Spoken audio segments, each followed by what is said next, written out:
నమస్తే, welcome to rhythm Telugu. నేను శ్రావ్య. తెలంగాణ కుంభమేళాగా పిలుచుకునే మేడారం సమ్మక్క సారక్క జాతరకు ఈసారి భక్తుల సంఖ్య మరింత పెరిగే అవకాశం ఉంది. వచ్చే ఏడాది ఫిబ్రవరి 21 నుంచి 24వ తేదీ వరకు మేడారం జాతర జరగనుంది. మామూలుగానే 1 కోటి మందికి పైగా భక్తులు అమ్మవార్లను దర్శించుకునేందుకు పోటెత్తుతారు. అయితే ఈసారి మేడారం జాతర ఫుల్ రష్ లో జరిగే అవకాశాలున్నాయి. కారణం తెలంగాణ కొత్త ప్రభుత్వం తెచ్చిన మహాలక్ష్మి పథకం.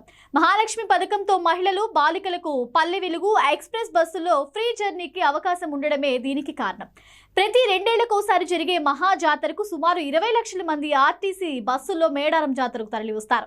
ఇందుకోసం ఆర్టీసీ 3000 బస్సులను నడిపేది. కానీ ఈసారి ఉచిత బస్సు సౌకర్యం ఉండడంతో మహిళలంతా ఎక్కువ బస్సుల్లోనే ప్రయాణం చేసే అవకాశం ఉంది. దీంతో ఈసారి జాతరకు సుమారు 30 లక్షలకు పైగా భక్తులు బస్సులోనే ప్రయాణం చేసే అవకాశం ఉందని ఆర్టీసీ అంచనా వేస్తోంది. దీంతో అదనంగా 2000 బస్సులు, మొత్తంగా 5000కు పైగా బస్సులు తిప్పాల్సిన అవసరం ఉంది. ఇక జాతరకు మరో 2 నెలలే మిగిలి ఉండడంతో ఇప్పటికే ఆదివారం, ఇతర సెలవు దినాల్లో మేడారానికి ప్రత్యేక బస్సులు నడిపిస్తున్నారు. జాతర ఏర్పాట్లలో భాగంగా ఆర్టీసీకి రాష్ట్ర ప్రభుత్వం 2.25 కోట్లు కేటాయించింది. మొత్తం మీద ఈసారి మేడారం జాతర మాత్రం కిందటి ఏడాది లెక్క మాత్రం ఉండదనిపిస్తుంది.